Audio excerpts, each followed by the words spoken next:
আল্লাহ রাব্বুল আলামিনের ভাষায় আল্লাহ বলেন, ইস্তাগফিরু রাব্বাকুম, ও আমার বান্দারা তোমরা আল্লাহ রাব্বুল আলামিনের কাছে ইস্তেগফার করো। ইস্তেগফারের লাভ কি? ইন্নাহু কানা গফফারা, যদি তুমি বেশি বেশি ইস্তেগফার করো আল্লাহ রাব্বুল আলামিন তোমার জীবনের সমস্ত গুনাহগুলি মাফ করে দিবেন। ইস্তেগফার করেন অনেক বেশি, আস্তাগফিরুল্লাহ আস্তাগফিরুল্লাহ আস্তাগফিরুল্লাহ আস্তাগফিরুল্লাহ পড়তে থাকবেন। ওঠার সময় পড়বেন, বসার সময় পড়বেন, ঘোরার সময় পড়বেন, অন্য সব সময় অবসর টাইমে আস্তাগফিরুল্লাহ পড়তে থাকবেন। ইউরসিলিস সামাআ আলাইকুম মিদরারা, আল্লাহ তাআলা ইস্তেগফারের বিপরীতে যে প্রতিদান দান করবেন, যে লাভ ইস্তেগফারের রয়েছে, এর মধ্যে একটা হচ্ছে আল্লাহ তাআলা তোমাদের উপর মুষলধারে বৃষ্টি বর্ষণ করবেন। মানে মুষলধারে বৃষ্টি বর্ষণ দ্বারা উদ্দেশ্য হচ্ছে আল্লাহ রহমত বর্ষণ করবেন। যদি তোমার সংসারে শান্তি না থাকে, যদি তোমার মনের মধ্যে শান্তি না থাকে, মনের মধ্যে অস্থিরতা থাকে, বিভিন্ন রকমের ঝামেলায় যদি লিপ্ত হয়, বিভিন্ন রকমের বিপদের মধ্যে যদি থাকে, আল্লাহ রাব্বুল আলামিন বলেন তুমি বেশি বেশি ইস্তেগফার করো, আমি আল্লাহ তোমাকে রহমতের চাদরে আবৃত করে নিব। ইস্তেগফার করো, এজন্য সব সময় আমলটা করা। আল্লাহ রাব্বুল আলামিন এরপরে বলেন ইস্তেগফারের আরো অনেক ফজিলত আছে। তোমরা যদি বেশি বেশি ইস্তেগফার করো তাহলে আমি আল্লাহ তোমাদেরকে ইমদিদকুম বিআমওয়াল। ভাইরা আমার, দুনিয়াতে প্রত্যেকটা মানুষই ধনী হইতে চায়, সবাই চায় আমার সম্পদ বাড়ুক, আমি তার চেয়ে বেশি ধনী হই, আমি তার চেয়ে বড় একটা বাড়ি করি, আমি তার চেয়ে বড় একটা গাড়ি করি, আমার সম্পদের মধ্যে বৃদ্ধি পাক, সম্পদ বৃদ্ধি পাক, এটা দুনিয়া সবাই চায়। এই সম্পদ অর্জনের জন্য আমরা হালাল হারামের কোনো তোয়াক্কা করি না, যে যেমনি পারতেছি ইনকাম করতেছি। কিন্তু আল্লাহ রাব্বুল আলামিন তো ভিন্ন কথা বলেন।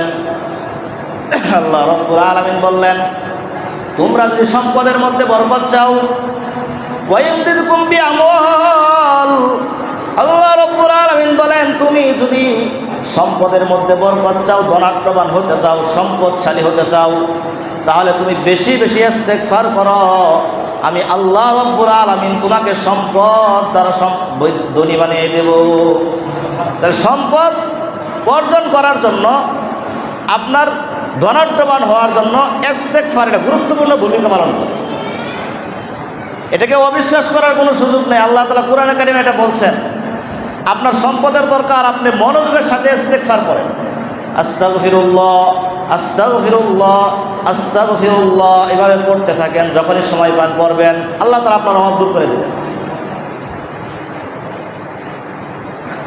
আল্লাহ তাআলা আর কি দান করবেন? আল্লাহ বলেন আরও অনেক কিছু আছে ইস্তেগফারের বদলায়।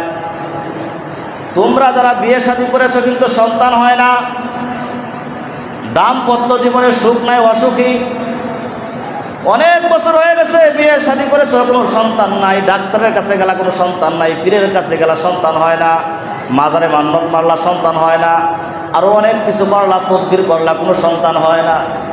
আল্লাহ বলেন এত কিছু করার দরকার নাই, ফাস্তাগফিরুল্লাহ, তোমরা আমি আল্লাহর কাছে বেশি বেশি ইস্তেগফার করো, আমি আল্লাহ তোমাদেরকে সন্তান দ্বারা দুনিয়াতে সাহায্য করব।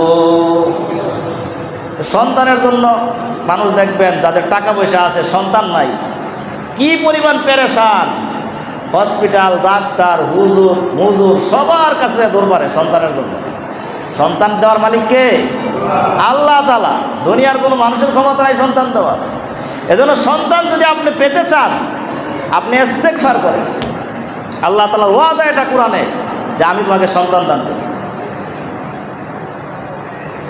আল্লাহ তাআলা এখানে বহুবচন শব্দ ব্যবহার করেছেন, বানিন বলেছেন, মানে আল্লাহ তাআলা আপনাকে শুধু একটা সন্তান দিবেন না, বরং আল্লাহ তাআলা আপনাকে অনেকগুলো সন্তান দিবেন। আপনার নাতি হবে, নাতনি হবে, আপনার বংশ বৃদ্ধি পাবে। ইস্তেগফার করুন। এজন্য ইস্তেগফার পাঠ করা বেশি বেশি।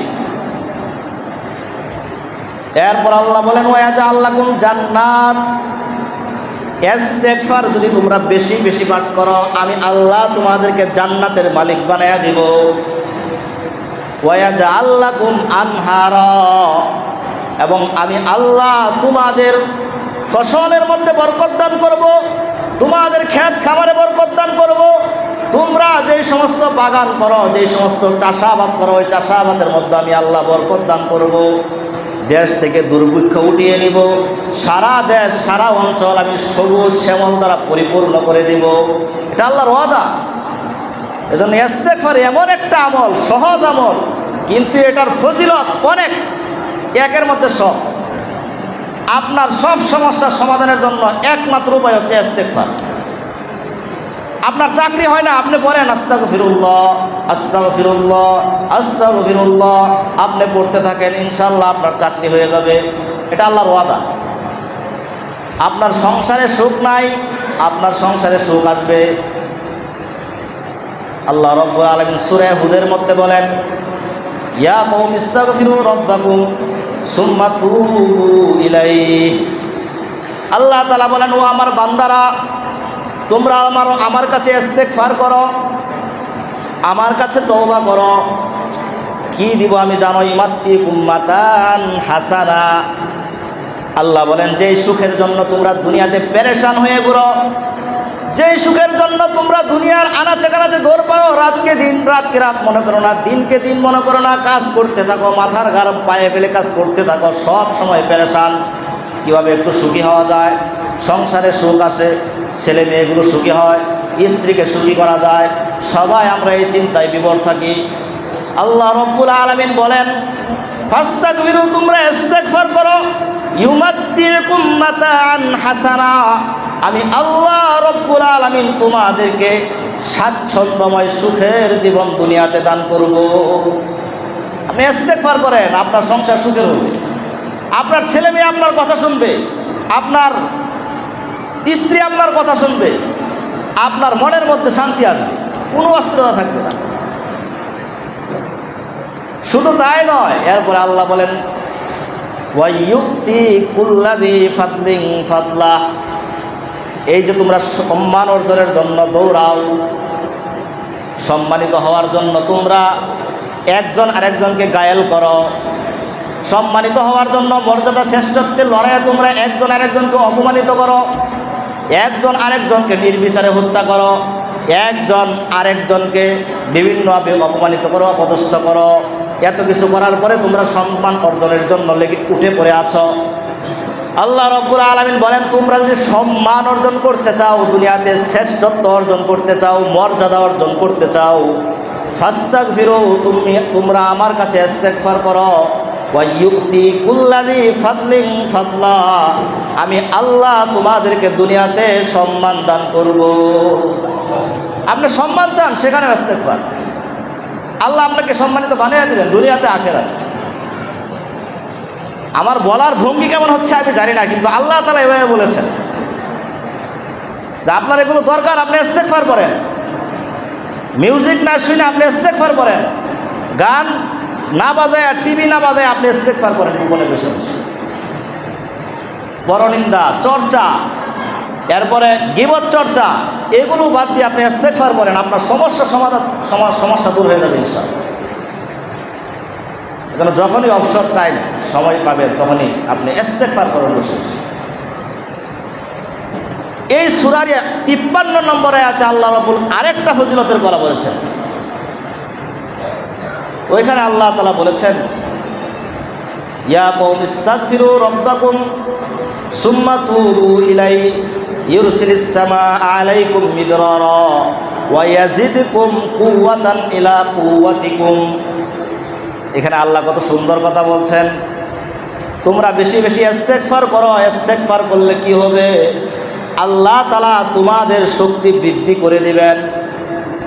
মানে হচ্ছে ভাইয়েরা আমার, আপনি যখন একটা কাজ করেন, কাজ করতে করতে শরীরটা ক্লান্ত হয়ে গেছে, এবার শরীরে অবসাদ চলে আসছে, একটু রেস্টের প্রয়োজন হয়। বিভিন্ন কাজের সময়, অফিস আদালতে কাজের সময় আপনার শরীরের মধ্যে ক্লান্তি ভাব চলে আসছে, আপনি রেস্ট নেন, কাজটা আর করতে মন চায় না, আল্লাহ তাআলা বলেন তুমি ইস্তেগফার করো, আমি আল্লাহ তোমার শরীরে শক্তি বৃদ্ধি করে দেব। ছাত্র ভাইয়েরা পড়াশোনা শুরু করেছেন, পড়তে পড়তে মনে করেন দেমাগ এখন লো হয়ে গেছে, অনেকক্ষণ যাবত পড়তেছেন, আর পড়তে মন চায় না। এখন আপনি বসে বসে আস্তাগফিরুল্লাহ আস্তাগফিরুল্লাহ আস্তাগফিরুল্লাহ এভাবে ইস্তেগফার পড়তে থাকেন। এটা আল্লাহর ওয়াদা, আল্লাহ তাআলা আপনার জ্ঞান শক্তি বৃদ্ধি করে দিবেন, আল্লাহ তাআলা আপনার শরীরে শক্তি দান করবেন। এমনইভাবে মনে করেন বাসায় মহিলারা কাজ করে, বিভিন্ন রকমের কাজ করে, কাজ করতে করতে মহিলারা ক্লান্ত হয়ে গেল, রান্না বান্নার কাজ করতে করতে ক্লান্ত হয়ে গেল, বাচ্চার কাপড় চোপড় ধুইতে ধুইতে ক্লান্ত হয়ে গেল, আপনার কাপড় চোপড় ধোয়া মাজা এই সেই বিভিন্ন কাজ করতে করতে ক্লান্ত হয়ে গেল। এখন টিভি না চাইরা মোবাইলে ফেসবুকে না ঢুকে ওই মহিলা ওই নারী যদি ইস্তেগফার করে, এটা আল্লাহ রাব্বুল আলামিনের ওয়াদা যে আমি আল্লাহ ওই নারীর শরীরে শক্তি বৃদ্ধি করে দেব। তখন সে কাজ করে মজা পাবে। খেতে খাবারে কাজ করতেছেন, শরীরে ক্লান্তি চলে আসছে, কাজ করতে আর মন চাচ্ছে না। খেতের আইলে, আমাদের এখানে বাতুর বলে, আইল বলে, আপনি বসছেন খেতের আইলে বসে আপনি জিরাচ্ছেন, রেস্ট নিচ্ছেন, আপনি বসে বসে ইস্তেগফার করেন আস্তাগফিরুল্লাহ আস্তাগফিরুল্লাহ আস্তাগফিরুল্লাহ এভাবে পড়তে থাকেন। তাহলে এটা আল্লাহ রাব্বুল আলামিনের ওয়াদা, আল্লাহ তাআলা বলেছেন যে আমি ওই বান্দার শরীরে শক্তি বৃদ্ধি করে দেব। শুধু এটা নয়, আজকে কুফরি শক্তি থেকে মুসলমানরা ভয় পায়। আজকে কাফেরদের সাথে যুদ্ধ হবে, সেখানে আপনি ভীতসন্ত্রস্ত, আপনি কাফেরদের সাথে যুদ্ধ করার মানসিকতা আপনার নেই, আপনি হীনমন্যতায় ভুগছেন। আপনি ইস্তেগফার করেন, আল্লাহ রাব্বুল আলামিনের ওয়াদা, আল্লাহ তাআলা আপনার ঈমানি শক্তি, শারীরিক শক্তি উভয়টাই বৃদ্ধি করে দেবেন।